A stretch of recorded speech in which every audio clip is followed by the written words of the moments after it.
Assalamualaikum warahmatullahi wabarakatuh. Selamat pagi, salam sejahtera bagi kita semua.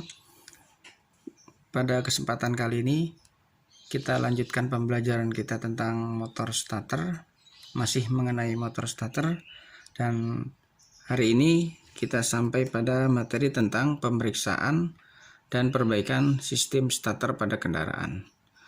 Seperti kita ketahui, motor starter ini adalah komponen yang berfungsi untuk penggerak awal dari suatu gerakan, di mana untuk menghidupkan atau terjadinya proses langkah isap, usaha, tenaga, dan buang memerlukan penggerak awal. Penggerak awal ini didapatkan dari motor starter. Nah, seringkali kita menemukan atau seringkali terjadi motor starter tersebut tidak bisa atau tidak kuat untuk melakukan langkah kerja. Setelah dilakukan pemeriksaan, ternyata kondisi atau tegangan aki normal, yaitu sekitar 12,3 sampai 13 volt. Nah, apabila kita menemukan hal tersebut, maka yang kita periksa selanjutnya adalah relay, sikring, kunci kontak, bahkan saklar atau switch starter. Ketika semuanya sudah kita periksa tidak terjadi kerusakan dan normal, maka yang patut kita curigai adalah kondisi motor starter itu sendiri. Nah, kondisi motor starter ini bisa mengalami kerusakan. Di antaranya adalah sikat atau brush. Sikat ini akan mengalami kerusakan atau mengalami keausan karena motor starter ini antara sikat dengan komutator selalu berhubungan atau bergesekan untuk menghasilkan gerakan putar pada armatur.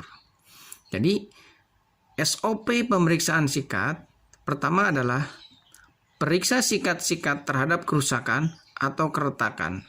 Bila sudah rusak, ganti dengan yang baru. Yang kedua adalah ukur panjang setiap sikat. Jika sudah di bawah batas servis atau limit, ganti dengan yang baru. Batas servis dari sikat ini adalah 4 mm. Jadi ketika sikat ini sudah mencapai batas limit yaitu 4 mm, maka sikat ini wajib kita ganti.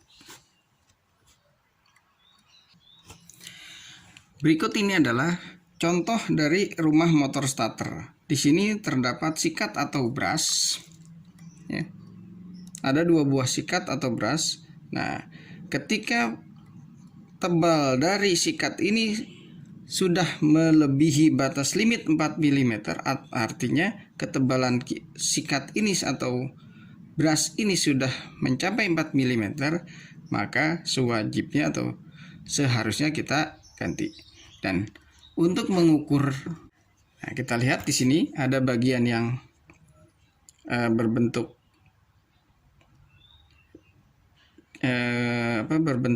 setengah lingkaran. Nah, ini akan kita ukur dengan menggunakan metode seperti ini. Jadi posisinya adalah kita begini. Nah, ya, jadi ini bukan kita ukur panjang dari kawatnya, bukan dari ujung dari kawat ini ke atas, tapi dari bagian atasnya. Nah, ini dia. Seperti ini. Ya, jadi metode pengukuran seperti ini.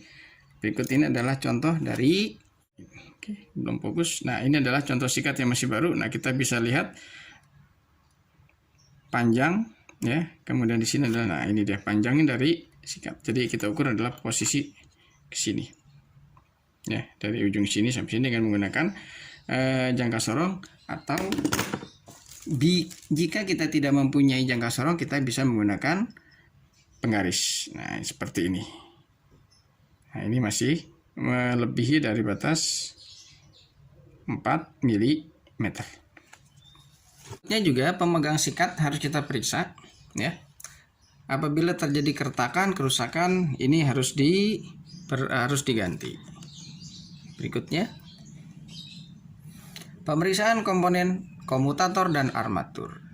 Jadi pemeriksaan komponen ini, jika terjadi perubahan warna atau kotor pada komutator, sebaiknya kita ganti.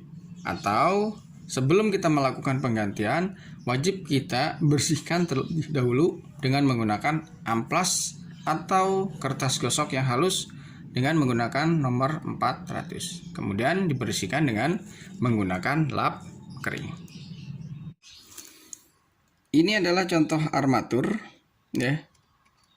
Nah, biasanya yang mengalami kerusakan adalah pada bagian armatur, ya, pada bagian ini. Ya. Pada bagian komutator ini biasanya sering mengalami kotor atau aus. Nah, ini ya adalah contoh dari armatur atau komutator yang kotor. Ini bisa kita bersihkan dengan menggunakan amplas halus atau menggunakan lap. Nah, berikut ini adalah contoh dari armatur yang kotor, ya, akibat dari penggunaan, ya. Kita bandingkan dengan penggunaan atau contoh armatur yang sudah satunya lagi. Jadi ada dua buah armatur atau komutator yang harus kita bersihkan. Ini contoh yang bersih, ya, agak sedikit bersih sebelum dibersihkan, dan ini adalah contoh armatur yang wajib dibersihkan. Nah, selain itu, untuk jenis motor starter yang menggunakan bearing, ini wajib kita periksa bearingnya. Ini adalah bearingnya, ya. Apabila terdapat kotor atau karat pada permukaan ini wajib kita bersihkan. Dan apabila bearing ini terasa seret, berarti harus kita ganti. Dan yang harus kita perlu periksa juga adalah kondisi dari as atau dari armatur shaft ini. Apabila armatur shaft ini rusak, kotor, ini wajib dibersihkan. Nah, ini adalah ketika armatur atau ketika motor starter ini mengalami kerusakan, tidak kuat starter, ya, setelah kita lakukan pemeriksaan komponen-komponen yang lain, baru kita bisa memvonis bahwa motor starter ini yang mengalami kerusakan. Jadi sebelum kita memutuskan untuk mengganti komponen dari motor starter, harusnya kita harus memeriksa bagian dari armatur, bagian dari as, bagian dari komutator, dan bagian dari bearing, atau ini adalah kita tambahan dengan kondisi sikat motor starter tersebut. Dan tidak kalah pula, ya, tidak kalah pentingnya pula, kita harus melakukan pemeriksaan terhadap sikat atau pegas sikat. Ini adalah contoh pegas sikat atau per dari motor starter. Nah, ini wajib kita periksa juga. Kekerasan dari pegas ini wajib kita periksa. Apabila terjadi karat, retak, berarti harus diganti. Dan tidak kalah pentingnya lagi adalah kita melakukan pemeriksaan kumparan armatur, ya, dengan menggunakan multi tester. Ini adalah multi tester yang akan kita pergunakan untuk memeriksa kumparan dari armatur, ya. Dan ingat, posisi atau selektor pada multitester ini harus kita hubungkan kepada posisi OHM, dan kita cek apakah ujung kedua probe dari multitester ini, ya, nah ini mengalami kontinuitas. Nah, ketika kita hubungkan, jarum akan menunjukkan atau bergerak ke arah kanan. Berikut ini adalah contoh pemeriksaan dari kumparan komutator atau kumparan armatur. Nah, kita hubungkan kedua probe dari multitester ini antara positif dengan negatif ke tiap komutator. Bisa terlihat jarum pada multitester bergerak, ya, setiap ini harus bergerak.